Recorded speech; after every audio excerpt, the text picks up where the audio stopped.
Our next guest is reporting on the strategies Donald Trump used in the White House, allegedly to turn the country's most powerful law enforcement agencies into personal political weapons. In Where Tyranny Begins, the Justice Department, the FBI, and the War on Democracy, author David Rohde exposes how then-President Trump tried to use both agencies to help himself and to punish his enemies. And the two-time Pulitzer Prize winner, NBC News national security editor David Rohde joins us now. David, good morning. Good to see you. Congratulations on the book. Thank you. This really puts some meat on the bones and does deep reporting on the idea that Donald Trump sort of acted the way a mob boss would act, which is to punish his enemies, use the agencies he had to do that, and to help himself. And you get into some of the specifics about how he did that.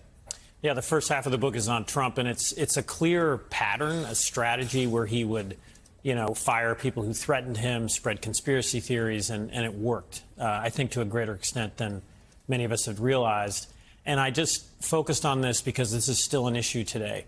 You may have mentioned it earlier in the show, but Donald Trump had a new book come out today. It's a picture book with him and various world leaders. One of the pictures is of Mark Zuckerberg, and in the book, the caption that Trump authored himself says, first he claims that Zuckerberg tried to swing the 2020 election against Trump. That's false. There's no evidence of that.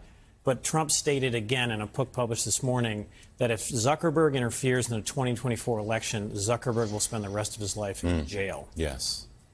So that's the concern here, is what he would do in the next term. Would he go even farther than he did in his first term? And you get into some detail, David, about how Donald Trump sought to kind of divide the DOJ and the FBI, and that the fear was real inside those agencies, that they didn't want to cross publicly or even privately the man who could cost them their jobs. So how did he go about that as president? Publicly humiliating them, publicly threatening them, and privately firing people. When he fired Andy McCabe, the former deputy director of the FBI, and got rid of his pension, that sent a clear message to people in Washington who don't make that much money. He called them a deep state, and I want to say, I looked at this in a previous book, I looked at it again in this book. There is no evidence of an organized secret cabal of FBI and DOJ officials who were trying to block Trump or trying to force him out of his office. And the book begins with, it's a meeting a few weeks before the search of Mar-a-Lago, and the hyper-partisanship, the suspicions and the conspiracy theories actually seeped into the FBI and DOJ team that was investigating Mar-a-Lago and the classified documents there.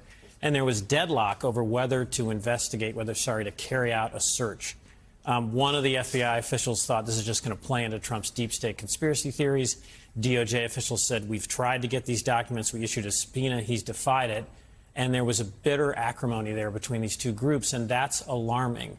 Normally, these people work together well, but you had the kind of suspicion and hyper-partisanship that, is so rife in our politics now, slowing down and delaying an investigation. And was the FBI hesitant because they feared Donald Trump or because they sided with him politically? No, it was that I want to be fair to the people involved here. They feared the impact on the FBI itself. The main person who was concerned about this, the head of the Washington field office, said we're playing into Trump's MO if we go in and search Mar-a-Lago. And that person wanted to wait a little bit longer. In the end, the deputy head of the FBI, Paul Abate, said there is probable cause here, carry out this search. But let me be clear, all of these people, even the DOJ prosecutors, saw this as a lose-lose situation. They feel like if they don't act aggressively against Trump, they're criticized by Democrats. If they do act aggressively against Trump, they're criticized by Republicans, and the fear is that people won't want to go into public service anymore. So, David, even beyond that argument within the ranks of the FBI, you write about how federal law enforcement, this goes throughout the Department of Justice all the way to the Attorney General, just seems, inadequate. They're not up to the chant of needing to prosecute, the task of prosecuting a former president for all of these political reasons. Our system isn't built for this. I mean, I think one of the, and I want, as the NBC News national security editor and NBC reporter, I want to be really nonpartisan here. So I think liberals assume that indicting Trump would sort of be a political silver bullet, that it would be this amazing thing that he would be put on trial and convicted and discredited. It turns out it's incredibly difficult to prosecute a former president of the United States. Tremendous assets, tremendous political backing, and it actually helped Trump politically in terms of helping him get the nomination as a Republican. So DOJ officials told me that, it's a clumsy process, that resolving our political differences through a trial, through a criminal indictment, doesn't work. And Jamie Raskin, the real firebrand Democrat on the January 6th committee, he said to me in one interview, we have to win this politically, that it's really a political struggle. And that's what we've seen played out. And that's, why this is going to be such a competitive and important race this fall. So, David, in one of the reviews, I saw someone rightly explaining your title, saying you aren't some resistance warrior, that actually there's a very important historical basis to your title. Can you explain that?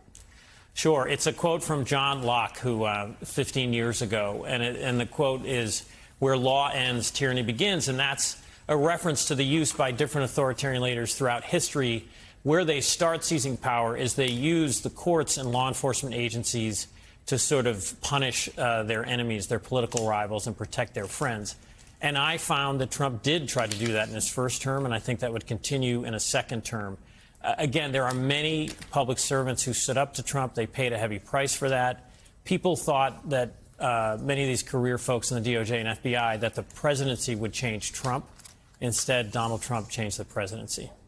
Well, and of course, Donald Trump has already promised. I mean, he has said it out loud that if he's elected, he will decide who goes to jail and who's pardoned and who's let out of jail, and will aggressively use it. He should be able to interfere with elections and to make sure he's now elected. can interfere. I want just to put it in perspective. When you were talking about the deep state, the FBI, Donald Trump being hostile towards the FBI. Again, the problem with what Donald Trump's done with the FBI, what he's done with the Justice Department, is it's just been so politicized. So whatever's good for him is good for the Justice Department and good for America in his eyes. Bad for him, bad for the Justice Department, bad for America. You go back, obviously, and I don't know if you go into this in the book, but you go back to 2016 and Donald Trump's running around the campaign trail. He's praising the FBI. He's praising Comey because they were attacking Hillary Clinton. And, of course, the New York office throughout the 2016 campaign, books written on the campaign, said the New York office had a decided pro-Trump and anti-Hillary tilt. And then, of course, the Comey letter 10 days before the election, many historians believe that letter in and of itself swung the election. So this agency, this FBI agency that Trump supposedly hates so much right now, he actually loved it and praised it when it was going after his political opponent, right? That's true. And what I found is that the problem here is that there's, again, so much hyper-partisanship. I think we need nonpartisan public service in our law enforcement agencies, in the FBI and DOJ. We need nonpartisan election clerks who are counting the votes, nonpartisan judges who are certifying the votes and deciding other cases, and bluntly, nonpartisan journalists. We need basic facts we can agree on. I think if we don't have that, it becomes a threat for our democracy, and that's why this fall will be such an amazing test for American democracy. David, in the time since you started reporting and writing this book, the Supreme Court came through with this immunity ruling, which obviously impacts everything you write about in this book. So if Donald Trump is reelected, how will that change this dynamic? It dramatically changes it. Former Justice Department officials, major characters in this book, said that they were very surprised by the ruling. Current Justice Department officials were surprised as well. It's never existed before in American history, but the Supreme Court says that all conversations between the president and the attorney general are absolutely immune from criminal prosecution. So the president, Donald Trump, can call his attorney general and say, I want you to investigate Mark Zuckerberg and prosecute him.